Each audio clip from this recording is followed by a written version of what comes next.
useless!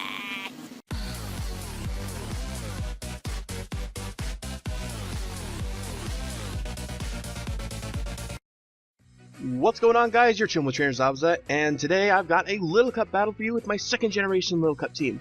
Looking at my opponent's team, threats, right off the bat, I'm going to have to say Dratini just because it can set up Dragon Dance, it has access to Extreme Speed, I believe it has access to Outrage too, and I know that they do have new fairy typings, but Dratini can still find ways to get around this, so it is an extreme issue. Extreme Speed, extreme issue. I wouldn't have noticed that unless I just caught it right there. I'm going to have to say Totodile too for the same reason. It does have access to Dragon Dance, and it can hit fairly hard. I guess the last threat I'd have to say is probably Machop for Scarf Dynamic Punch potential. I mean, it's true, it might not be running that, but it's always a concern, and you need to watch out for it. And I guess honorable mentions go out to the last three, because they're still threatening in their own way. Growlithe with its Intimidate, and it's got Will-O-Wisp with Morning Sun. It can be a powerful physically defensive wall. And the same can be said for Coughing. It still gets Will-O-Wisp, but it doesn't really need that. It can just wall on its own. And Bulbasaur has access to Sleep Powder, so just honorable mentions there. But that's it for the team preview. Let's get to the battle.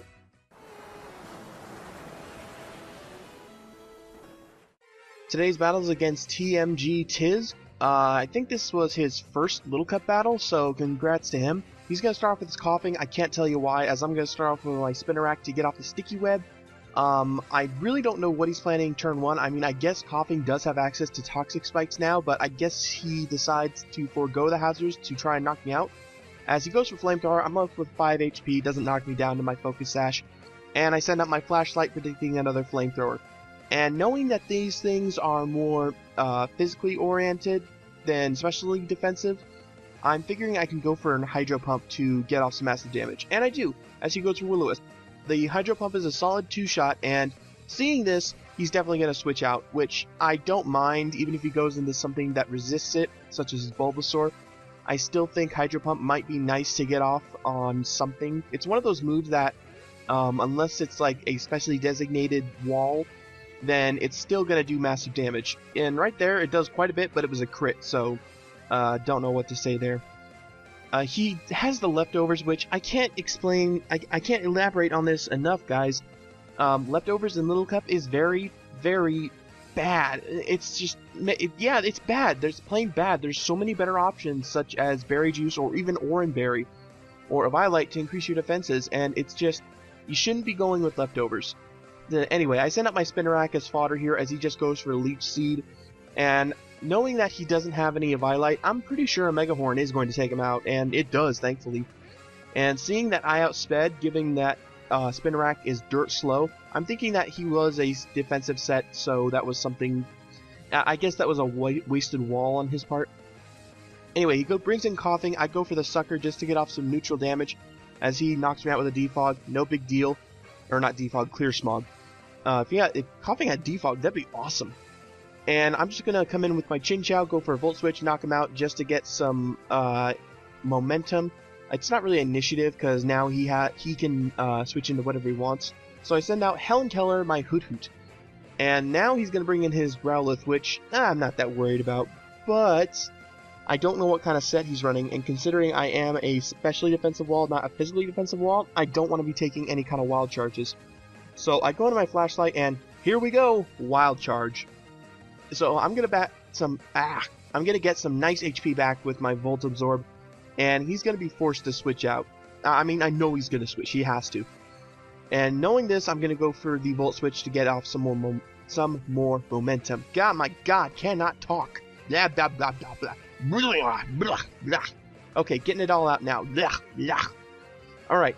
So he sends out Dratini as I send out my Lilo Puppy. And I'm pretty sure that Lilo Puppy can take care of Dratini as long as it's not packing something like Iron Head. And he shows me the Fire Blast, which makes me think he's not packing Iron Head. And I do miss the Play Rough, which is unfortunate.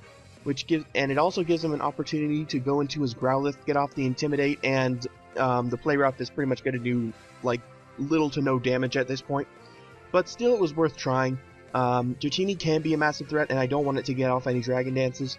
So now I'm going to go for the Earthquake. It is super effective. He's going to go for the Flare Blitz, and it is going to knock out my Lilo Puppy, unfortunately.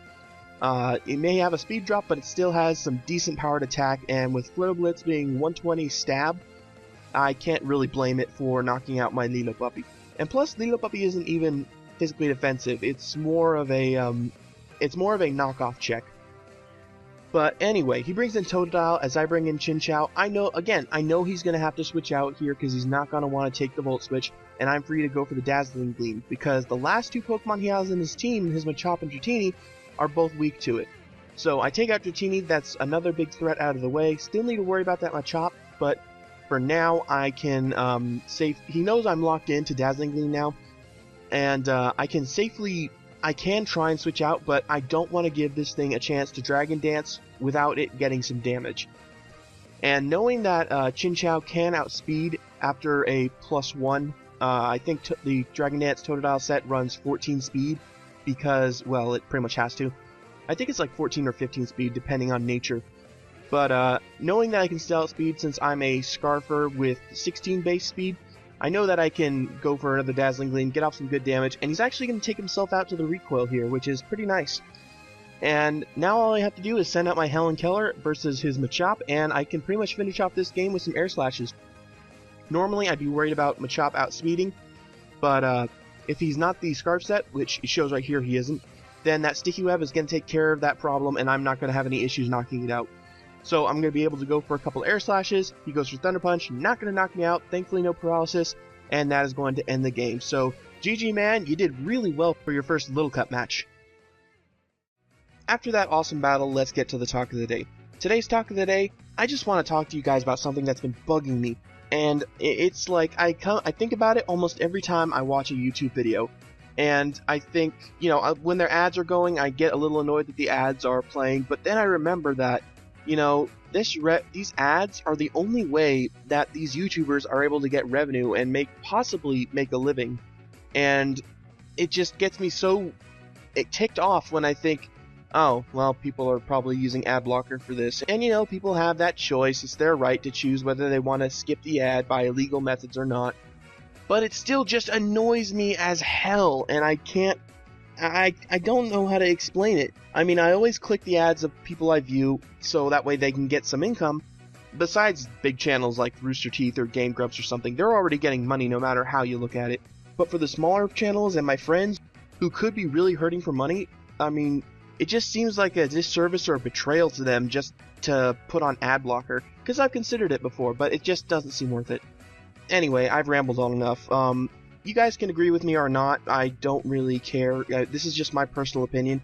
If you guys want to give your personal opinion, feel free to in the comments down below. And yeah, that's pretty much it for the video. I hope you guys all enjoyed that battle, and I will see you next time.